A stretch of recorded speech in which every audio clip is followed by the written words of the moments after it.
Mahakaushal hospital में dengue से एक मरीज की मौत का मामला उजागर।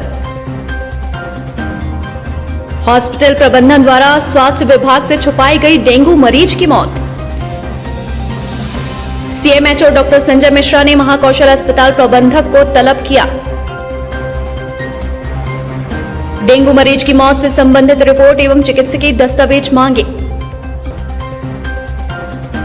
सीएमएचओ कराएंगे जांच, महाकौशल हॉस्पिटल पर हो सकती है कार्रवाई। विक्टोरिया और मेडिकल हॉस्पिटल में मरीज की रिपोर्ट आई थी नेगेटिव। निजी अस्पतालों को स्वास्थ्य विभाग को डेंगू की रिपोर्ट देना है अनिवार्य। देखिए, हर साल जो स्थिति हुआ करती थी, जैसे मुझे ध्यान है 2 साल पहले जबलपुर में डेंगू का प्रकोप हुआ था, काफ़ी मरीज उसके थे, लेकिन फिर भी उसके बावजूद डेंगू से मृत्यु ज़्यादा संख्या में नहीं हुई थी।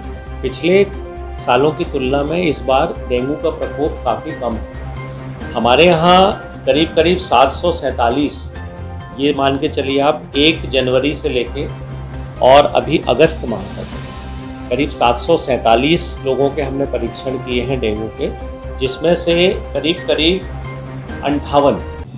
68 केसेस पॉजिटिव आए, लेकिन कोई भी गंभीर स्थिति में नहीं गया, उनका इलाज किया, वो ठीक हो गए। और ये माना जा सकता है कि कम से कम 1/4 संख्या कम हो गई डेंगू के मरीजों की। ये ठीक है, इस समय वायरल फीवर का समय चल रहा है, इसमें सर्दी, खांसी, बुखार, तो बुखार का कतई मतलब नहीं है कि वो डेंगू है। ये वायरल इन्फेक्शन का समय रहता है, जब हमारी बारिश चलती रहती है, बारिश ख़त्म होने पे आती है, धूप निकलती है, फिर बारिश होती है, तो ये वायरस के संक्रमण के लिए सबसे अच्छा समय वायरस को मिलता है, इसलिए इन मरीजों की संख्या बढ़ रही है। डेंगू के मरीजों की संख्या इतनी अधिक हमारे शहर में नहीं है।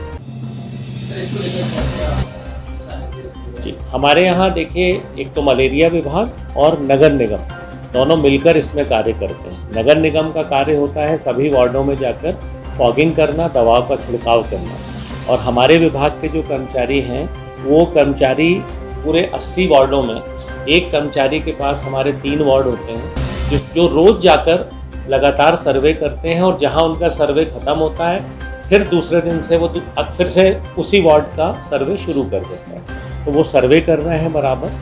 जो आज हमें पता लगा कि कछियाना क्षेत्र में कुछ बुखार के मरीजों की संख्या ज़्यादा है, उस क्षेत्र के सुपरवाइजर्स को मैंने अभी बुलाया था।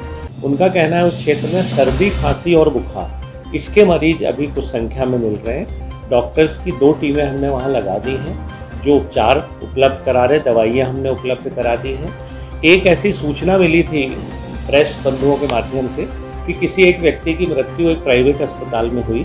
मैंने उस प्राइवेट अस्पताल के संचालक से बात की है, उन्होंने बताया है कि इस नाम के एक व्यक्ति की मृत्यु उनके यहाँ हुई है। मैंने वो रिपोर्ट उनकी मांगी है कि क्या डेंगू टेस्ट हुआ था, उसकी क्या रिपोर्ट है। और डेंगू में जो एक प्रचलित बात है कि प्लेटलेट्स की संख्या कम होती है, तो क्या उसका ब्लड टेस्ट हुआ था, वो ब्लड टेस्ट की रिपोर्ट भी मैंने मांगी है। डेंगू टेस्ट किस विधि से किया गया, क्योंकि एलाइसा जो विधि है वो विधि ही कन्फर्मेटिव टेस्ट माना जाता है, और जो इन जनरल हॉस्पिटल या पैथोलॉजी लैब में टेस्ट होते हैं वो कार्ड टेस्ट होता है, जो बहुत रिलायबल नहीं माना जाता, सिर्फ एक स्क्रीनिंग टेस्ट है वो, कि यदि पॉजिटिव आता है तो सभी लोगों को हमने पत्र जारी किया हुआ, अस्पताल, प्राइवेट पैथोलॉजी लैब, प्राइवेट चिकित्सकों को, कि यदि कोई भी डेंगू पॉजिटिव आपके यहाँ टेस्ट में आता है तो उसका सैंपल विक्टोरिया अस्पताल में भेजें। यहाँ हम लोग उसका टेस्ट लगाते हैं।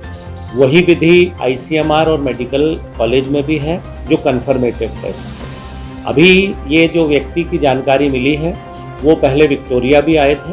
विक्टोरिया में उनके खून की जांच हुई थी, खून की जांच में उनकी डेंगू रिपोर्ट जो है वो नेगेटिव थी। इसके बाद उनकी ब्लड टेस्ट की रिपोर्ट नॉर्मल थी, प्लेटलेट्स 1,77,000 रिपोर्टेड हैं यहाँ पे। उसके बाद वो यहाँ से मेडिकल गए, वहाँ भी भर्ती नहीं हुए, फिर वो महाकौशल हॉस्पिटल में जाकर भर्ती हुए प्राइवेट चिकित्सालय में, और फिर बताया जा रहा है वहाँ उनकी मृत्यु हुई।